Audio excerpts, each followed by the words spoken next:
Student solution. बिस्मिल्लाहिर्रहमानिर्रहीम अल्लाहुम्मा सल्ली अला मुहम्मदिन व आले मुहम्मद व अज्जिल फ़रजहुम। अस्सलामु अलैकुम स्टूडेंट्स, क्या हाल हैं? उम्मीद है आप सब ठीक होंगे। स्टूडेंट्स, आज हम यूनिट नंबर 2 के सेकंड लास्ट टॉपिक की बात करेंगे, मोशन ड्यू टू ग्रेविटी। तो यहाँ पे स्टूडेंट्स जो हमारा टॉपिक है मोशन ड्यू टू ग्रेविटी, के जो बॉडी मूव करती हैं under the action of gravity, उनसे रिलेटेड हम बात करेंगे कि फ्री फॉल बॉडी क्या है, ग्रेविटेशनल एक्सेलरेशन क्या होता है, और साइन कन्वर्ट किस तरह हो जाते हैं फ्रॉम पॉजिटिव टू नेगेटिव या either from negative to positive. और उसके बाद जो 3 इक्वेशंस ऑफ मोशन हमारे पास होती हैं, वो किस तरह से जब फ्री फॉल बॉडी होती है तो उसके लिए उनके अंदर कौन कौन सी चीज़ें चेंज होती हैं।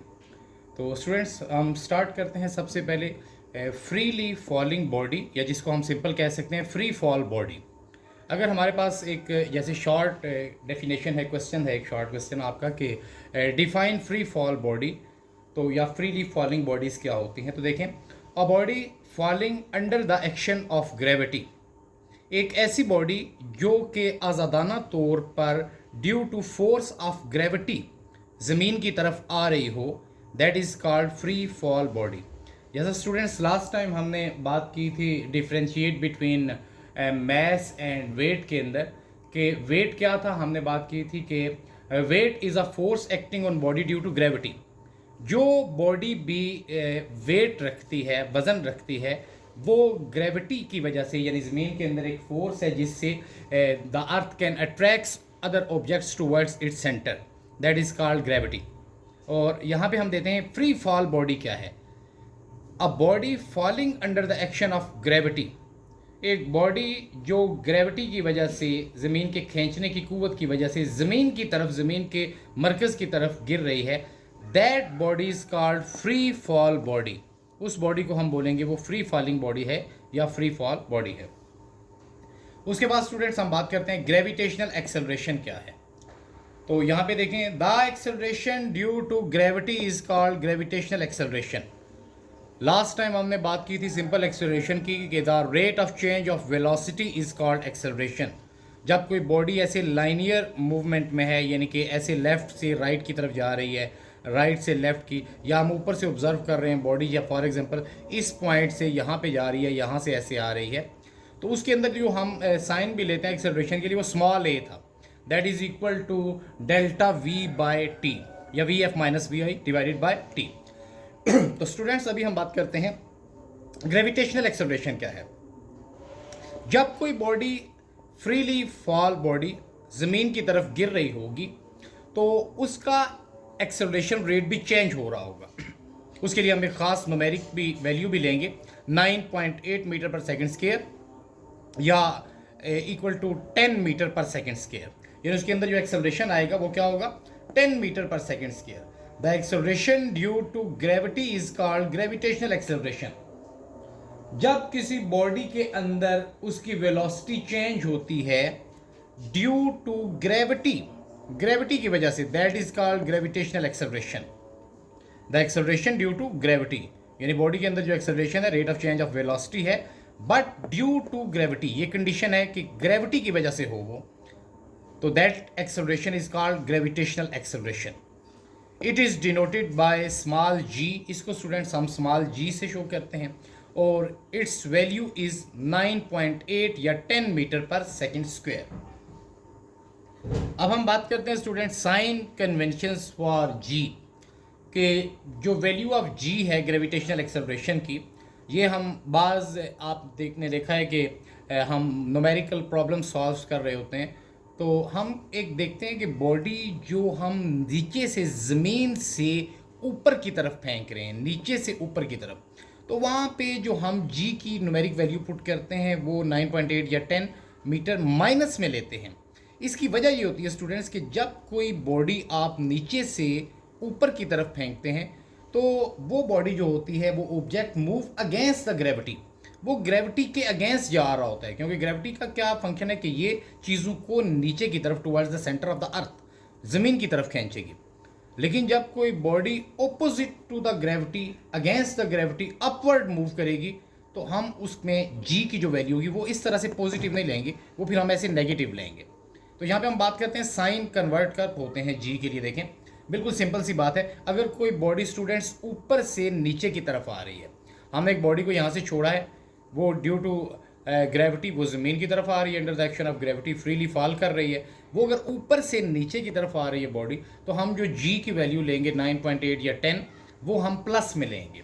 देखें sign convention for g, if an object is falling downward, अगर एक बॉडी नीचे की तरफ गिर रही है then g will be positive, तो हम g की जो वैल्यू लेंगे 9.8 या 10 वो हम उसके साथ पॉजिटिव साइन लगाएंगे, उसको हम माइनस में नहीं लेंगे।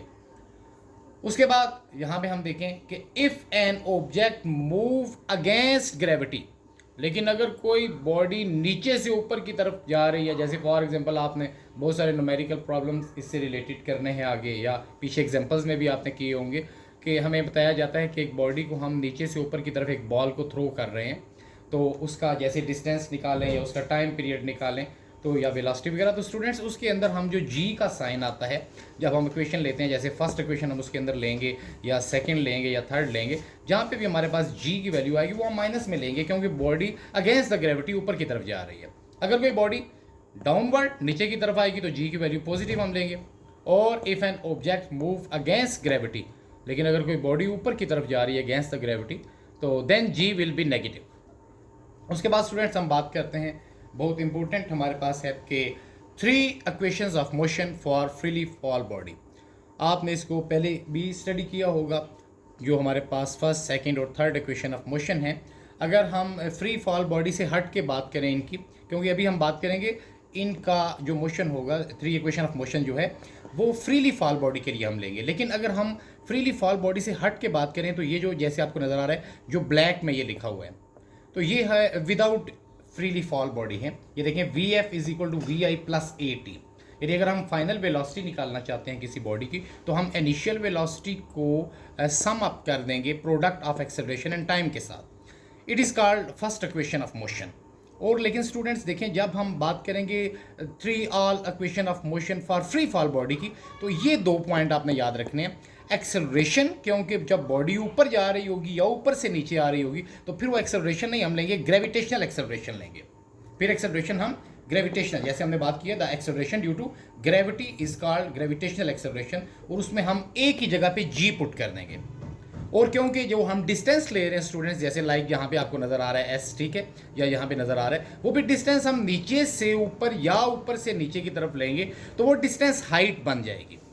यानी कि हाइट आप ले रहे हैं, नीचे से ऊपर की तरफ कितनी हाइट है, या हम ऊपर से नीचे की तरफ जा रहे हैं तो ये कितनी हाइट पे थे हम। तो यहाँ पे ये 2 पॉइंट आपने याद रखने हैं कि जो थर्ड इक्वेशन है हमारे पास, फर्स्ट, सेकंड या थर्ड कोई भी है इन तीनों में से, हम सिंपल जब इनको फ्री फॉल बॉडी के फॉर्म में लिखते हैं तो इसमें एक्सेलरेशन जो स्मॉल ए है वो ग्रेविटेशनल एक्सेलरेशन स्मॉल जी में कन्वर्ट हो जाएगा, और डिस्टेंस जो है एस वो हम हाइट में कन्वर्ट कर देंगे। तो स्टूडेंट्स नॉर्मल जो हमारे पास इक्वेशन होती है फर्स्ट, वो है Vf is equal to VI plus AT। तो हम यहाँ पे जैसे बात किए कि देखें, अब हमारे पास यहाँ पे A और S को हमने चेक करना है, तो यहाँ पे हमारे पास S नहीं है, फर्स्ट इक्वेशन में डिस्टेंस नहीं है, तो it is independent of distance, जिस तरह से third equation independent of time है। तो यहाँ पे हम A सिर्फ देखते हैं, A हमें नज़र आ रहा है, तो हम A को G में कन्वर्ट कर देंगे, Vf is equal to VI plus GT। उसके बाद स्टूडेंट्स नॉर्मल बॉडीज़ के लिए जो इक्वेशन होती है विदाउट फ्रीली फॉल, वो है डिस्टेंस इक्वल होता है हमारे पास प्रोडक्ट ऑफ VIT, और हम एक प्लस इसमें करते हैं हाफ हम लेते हैं किसका, the product of square of the time and acceleration. It is called second equation of motion. इसमें स्टूडेंट्स S डिस्टेंस है, VI इनिशियल वेलोसिटी है, T टाइम है, और हाफ यानी 0.5 हम हाफ ले रहे हैं किसका, A और T के स्क्वायर के प्रोडक्ट का। तो इसमें भी स्टूडेंट्स आप देखें, हमें 2 चीज़ें जस्ट कन्वर्ट करनी है। A आपको नज़र आ रहा है यहाँ पे AT square, that will be change into GT square. A की जगह पे हमारे पास G आ जाएगा, और S जो शुरू में है वो कन्वर्ट हो जाएगा H में। तो इसका मतलब है जो सेकंड इक्वेशन है वो बन जाएगी S की जगह पर H, VIT plus half A की जगह पर GT स्क्वायर। थर्ड इक्वेशन है स्टूडेंट्स हमारे पास, that is 2 time of the product of acceleration and distance is equal to the difference of the square of final velocity and initial velocity. It is called third equation of motion, 2AS is equal to V F square minus V I square. तो यहाँ पे भी students हम बात करते हैं, देखें हमने जस्ट दो चीज़ें चेक करनी है, ए और S. A rate of change of velocity जो है हमारे पास एक्सेलरेशन, क्योंकि यहाँ पे फ्री फॉल बॉडी की हम बात कर रहे हैं, तो 2as will become a change हो जाएगा g में और s हमारे पास h में आ जाएगा। तो इसकी न्यू फॉर्म हो जाएगी 2gh, a g में आ जाएगा जैसे हमने बात की है, और s h में, यहाँ पे देखें a g में और s h में, और वो उसी तरह से same difference of final velocity and initial velocity. तो नेक्स्ट स्टूडेंट हम इसी वीडियो के अंदर बात करेंगे ग्राफिकल रिप्रेजेंटेशन ऑफ मोशन, और उसके अंदर हम बात करेंगे डिस्टेंस टाइम ग्राफ की डिफरेंट टाइप्स हम देखेंगे, और उसके बाद हम बात करेंगे velocity time graph, speed time graph की। Thanks for watching.